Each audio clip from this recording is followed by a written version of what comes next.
Can gaming have an impact on child custody? Kent was a cyber addict, meaning his waking moments revolved around a chronic need to be online and gaming. Marvel games, first-person shooter games, mindless online labyrinths, and a ton of video games with his 6- and 4-year-old boys.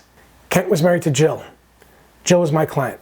Super outdoorsy, loved being in nature. Everything she did involved her kids in a park. He was glued to the screen and fed the kids a steady diet of video games at every available turn.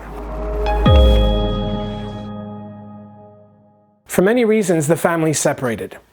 2 years passed between the day the family separated and the divorce trial. And during that time, the two boys spent every other weekend with their dad. And at that point, the children became entrenched in the father's gaming world. With the family now separated, the father was free in this unrestricted setting. The 6-year-old obviously loved gaming with his father, but in reality, he was confined to his dad's addiction.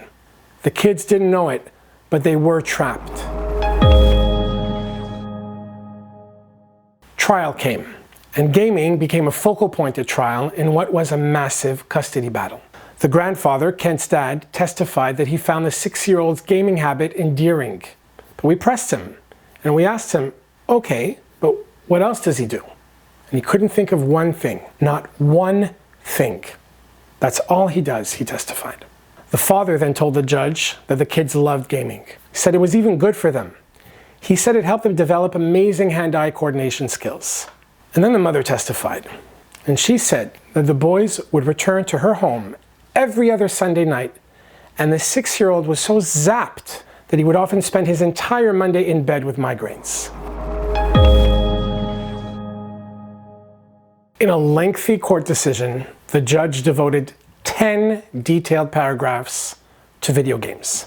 Gaming, it turns out, was pivotal in not only awarding full custody of both kids to the mother, but also in reducing the access rights that the father already had. Let me throw this idea at you. What if we look at it from the perspective of control? Who are we talking about here? A grown man who wants to do nothing else but to play video games all day with his 6-year-old son, confining the child to the game, pushing the child into the game. The child is within the 4 walls of the game. The only way out is to shut the game down, but the father keeps the game on. So who's winning? He is. He's controlling the game. He's controlling the environment in which he's engaging the kids. He's controlling the kids, and he's controlling the mother. She desperately wants to get into that room, and she wants to turn the power off, but she can't, and he knows it.